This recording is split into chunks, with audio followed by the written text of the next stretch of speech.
first up, we are going to talk about introduction to taxes.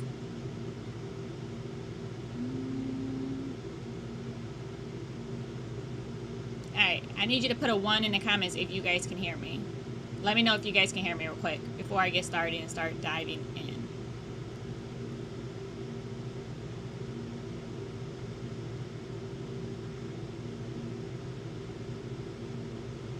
Alright, let me know if you guys can hear me. Put a 1 in the comments. Let me know.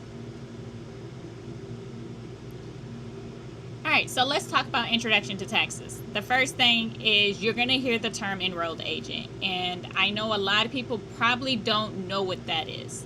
So an enrolled agent is actually a licensed tax specialist licensed by the IRS. Okay? So we have the opportunity to talk to the IRS for you and to negotiate, lower your tax debt, audit, whatever it is. So our primary focus is taxation. We are able to represent taxpayers before the IRS, handling audits, collections, and appeals. And to become an enrolled agent, you actually have to pass one of the IRS exams, which is a 3-part process, or even have IRS experience. So you have to be able to take those exams or work for the IRS. So there are certain stipulations that you have to pass to become an enrolled agent. Now, there are some strict ethical standards and some continuing education stuff that we have to do every year. But we are actually verified and authorized by the IRS.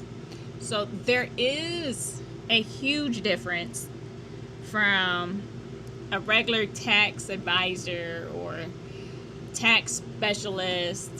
All of that falls under a different category. These tax advisors that are out here now are not recognized by the IRS, I guess you would say. They're not certified. They go through training, they get their P10 number or EFIN, and they are able to do taxes with the education credits that they have. Enrolled agent is above that. They are expected to know more knowledgeable, and are able to actually communicate with the IRS on your behalf. So, why is understanding taxes essential for everybody? It has a major financial impact on you. Taxes is probably one of the most expensive things that we pay for. And understanding them helps you to legally minimize your tax liability.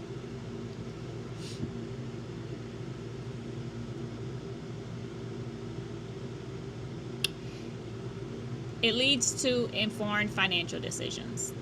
When you talk about taxes, you not only think about buying a property, retirement planning, investments, starting a business, and everything else in between.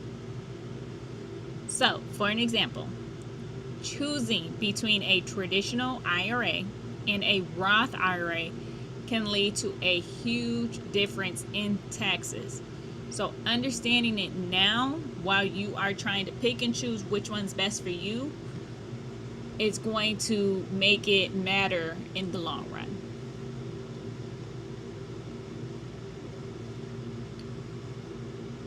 Now remember, knowledge is power. So understanding taxes help you shift from feeling reactive or anxious to being proactive and confident in this. The goal isn't for you to become a tax expert overnight. It's to help you start to understand it and to build that confidence and giving you the knowledge to know what questions you need to ask. So, as we have covered the why, we're going to move into what and give you some tax concepts that everyone should know.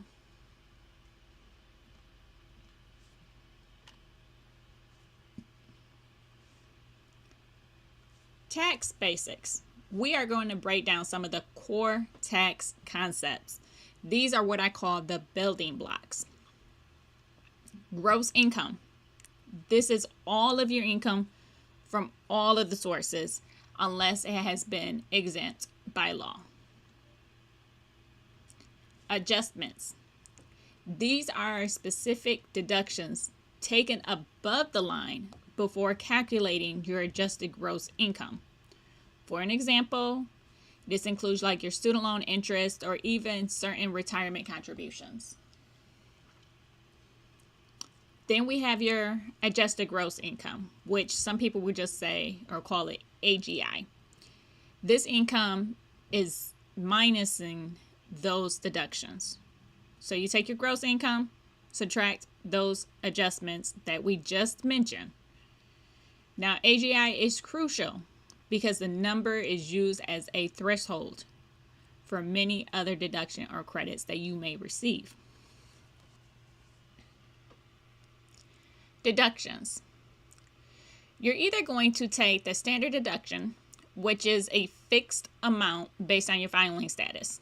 And this amount actually changes every year due to inflation, and it is provided by the IRS.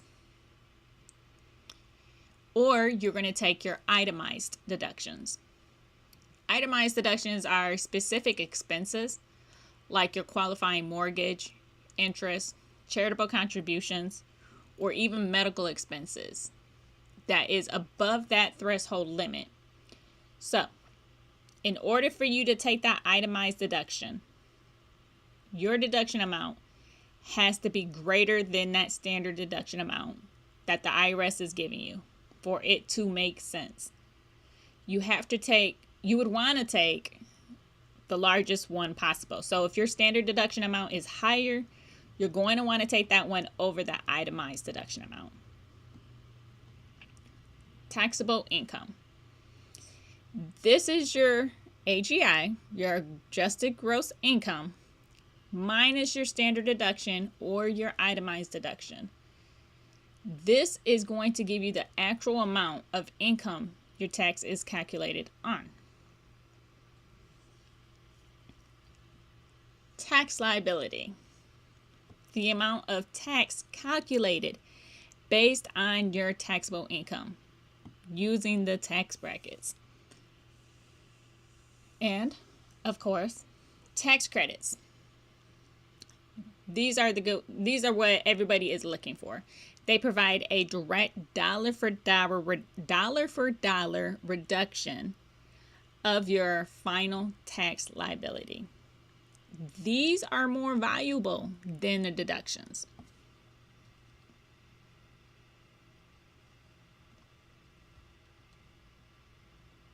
All right, and then it is also important to know the difference between the types of income because they could be treated differently. Earned income, such as wages from a job, W-2, salaries, tips, and even self-employment earnings. Investment income, such as interest, dividends, capital gains from selling assets like stocks or cryptocurrency. Passive income, which is often referred to rental properties or limited partnerships. And then you have other income, which could be your unemployment benefits, gamblings, and sometimes alimony. And your filing status. I know you heard me mention it before when we were talking about the standard deductions. There are a number of filing status that you get to choose from. Single, married filing jointly, married filing separately, head of household, and what they call qualified surviving spouse. Each filing status has its eligibility rules. So your filing status determines your standard deduction amount and the tax brackets applied to your income. So everybody's situation is different. You have to choose the filing status that best fits your situation.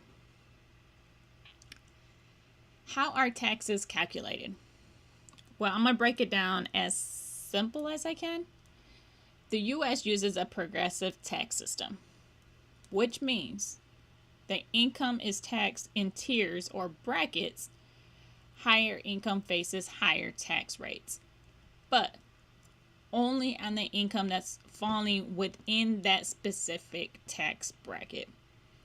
So you'll probably hear me mention the marginal tax rate, which is the rate on your last dollar earned, and your effective tax rate, which is your total tax divided by your taxable income, also referred to as your average tax rate or your average rate.